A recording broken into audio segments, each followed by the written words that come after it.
आज दोस्तों मैं आपको इस वीडियो में बताना चाहता हूं कि हिंदुस्तान में बवाल क्यों मच रहा है और अरब देशों में ये बवाल क्यों मच रहा है। दोस्तों इसका एक ही कारण है, बीजेपी के दो प्रवक्ताओं ने जो हजरत मोहम्मद के खिलाफ अपशब्द बोले हैं। मैं आपको ये बताना चाहता हूं, जब भारतीय मुसलमानों ने नुपुर शर्मा और नवीन कुमार के खिलाफ शिकायत की थी, अगर उस वक्त मोदी सरकार हरकत में आती और इन दोनों प्रवक्ताओं के अरेस्ट करती और इन पर एक्शन लेती तो आपको क्या लगता, क्या अरब देशों में इस पर बवाल मचता। इस वक्त अरब देशों में भूचाल आया हुआ है, भारत के खिलाफ जबरदस्त नफरत है। एक के बाद एक अरब देश भारतीय राजदूत को तलब कर रहे हैं। क्योंकि जैसे आप जानते हो, इन दोनों प्रवक्ताओं ने हजरत मोहम्मद के खिलाफ जो अपशब्द बोले हैं, इनकी वजह से जो अरब देश में बवाल आया हुआ है, जो भूचाल आया हुआ है। अगर भारत सरकार मुसलमानों की शिकायत पर इन दोनों पर एक्शन ले लिया होता और उन नफरती न्यूज़ चैनलों पर एक्शन ले लिया होता तो क्या आपको लगता ये सब होता।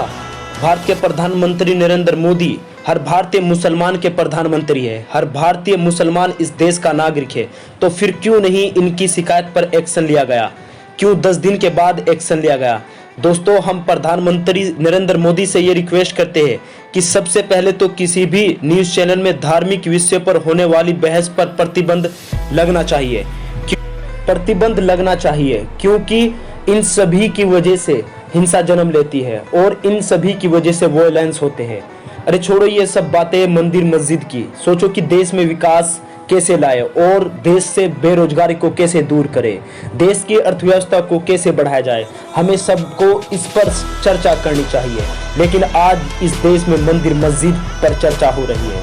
आज भारत अंतर्राष्ट्रीय संगठन का सामना कर रहा है। क्योंकि कई अरब देश इस वक्त भारत से नाराज है।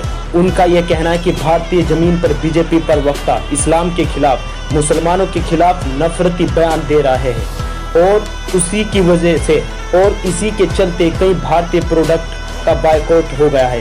और जहां तेल 2 दिरहम में मिलता था, आज वही तेल भारत को 6 दिरहम में मिल रहा है। ऐसा क्यों? और इस वक्त आग लगी हुई है क्योंकि कई भारतीय कंपनियां जैसे कि मसलन रिलायंस इंडस्ट्री, अडानी साहब, माननीय रामदेव जी, और यही नहीं कई भारतीय कंपनियां मसलन LIC, इंडियन ऑयल, इन सब को जबरदस्त नुकसान का सामना करना पड़ रहा है सिर्फ एक ही वजह से। यह वजह है नुपुर शर्मा और नवीन कुमार, जो इन्होंने हजरत मोहम्मद के खिलाफ अपशब्द बोले हैं। लेकिन एक बड़ा सवाल यह है कि जब व्यवस्था में नफरत को आपने जायज कर दिया है, क्या 2 प्रवक्ताओं को बाहर करने से मुद्दे का समाधान हो जाएगा? नहीं। सवाल यह है कि क्या आप आज निर्णायक कदम उठाने को तैयार है नफरती प्रवक्ताओं, नफरती न्यूज़ चैनल के खिलाफ। इन सभी की वजह से अब अंतर्राष्ट्रीय तौर पर देश को नुकसान हो रहा है, इन नफरती प्रवक्ताओं की वजह से, इन नफरती न्यूज़ चैनलों की वजह से। सीधी सी बात है, अब कदम उठाना पड़ेगा, अब पीछे नहीं हट सकते हम लोग।